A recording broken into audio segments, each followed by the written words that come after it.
They were in the living room now.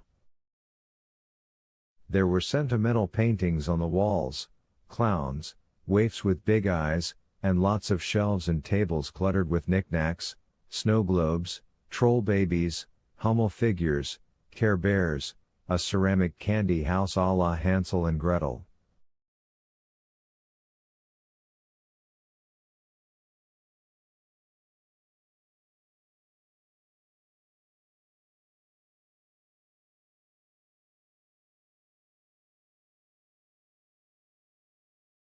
Although Norville was a librarian, there were no books in evidence. Facing the TV was a lazy boy with a hassock in front of it. There was a TV tray beside the chair.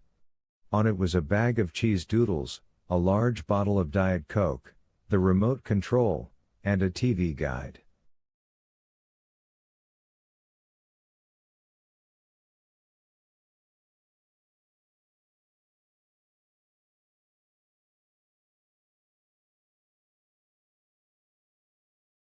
On top of the television was a framed photograph of Ramona and another woman with their arms around each other and their cheeks pressed together.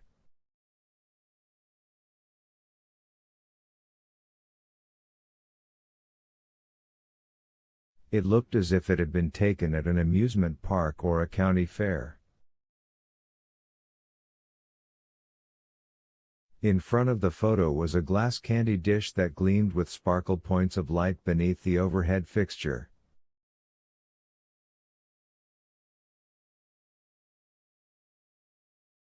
How long have you been doing it? I don't know what you're talking about. How long have you been pimping for your homicidal rapist of a son? Norville's eyes flickered, but again she denied it.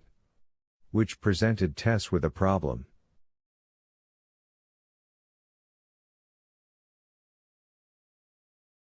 When she had come here, killing Ramona Norville had seemed not just an option but the most likely outcome.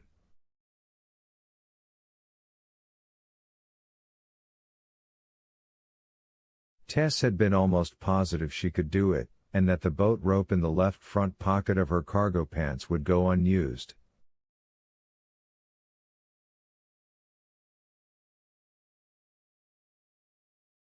Now, however, she discovered she couldn't go ahead unless the woman admitted her complicity.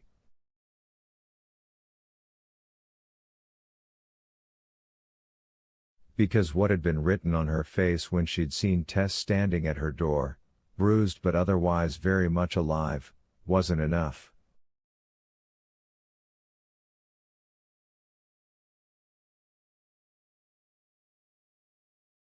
Not quite enough. When did it start? How old was he?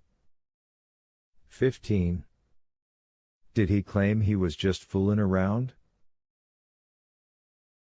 That's what a lot of them claim when they first start. I have no idea what you mean.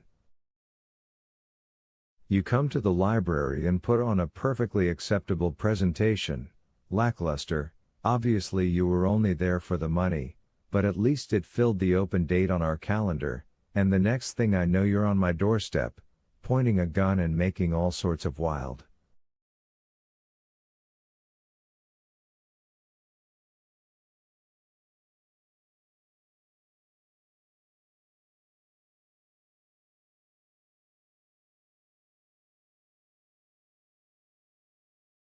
It's no good, Ramona. I saw his picture on the Red Hawk website. Ring and all. He raped me and tried to kill me. He thought he did kill me. And you sent me to him. Norville's mouth dropped open in a gruesome combination of shock, dismay, and guilt.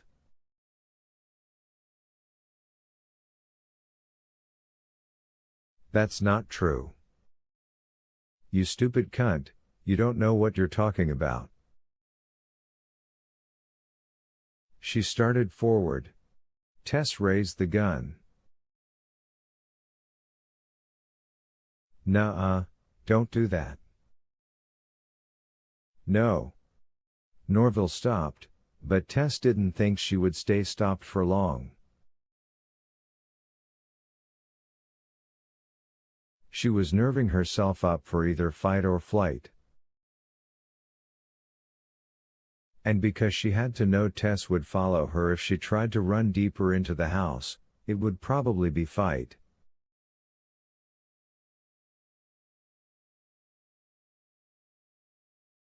The Trapp family was singing again. Given the situation Tess was in, that she had put herself in, all that happy choral crap was maddening.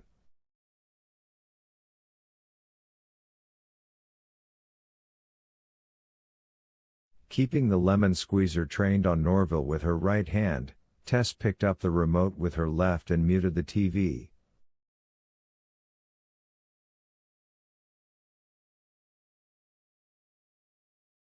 She started to put the remote down again, then froze. There were two things on top of the TV, but at first she had only registered the picture of Ramona and her girlfriend. The candy dish had just earned a glance.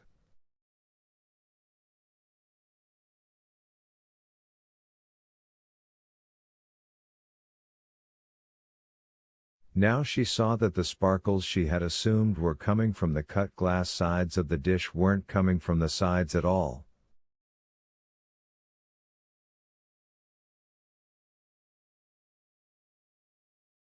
They were coming from something inside.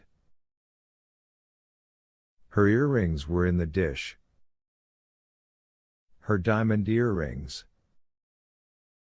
Norville grabbed the Hansel and Gretel candy house from its shelf and threw it. She threw it hard. Tess ducked and the candy house went an inch over her head, shattering on the wall behind her.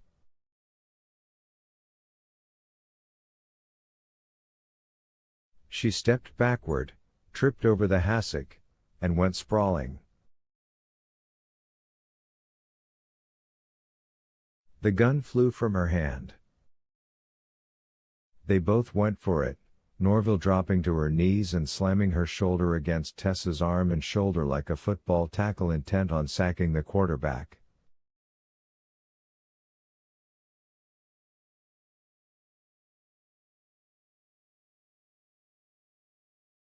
She grabbed the gun, at first juggling it and then securing her grip. Tess reached inside her jacket and closed her hand around the handle of the butcher knife that was her backup, aware that she was going to be too late.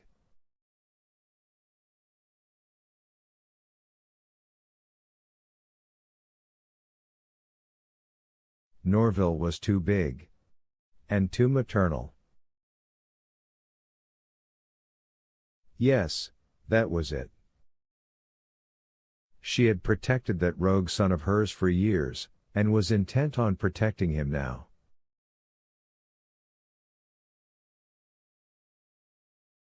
Tess should have shot her in the hall, the moment the door was shut behind her.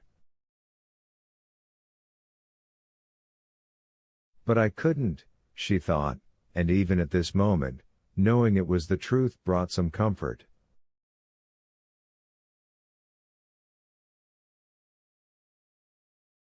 She got up on her knees, hands still inside the jacket, facing Ramona Norville,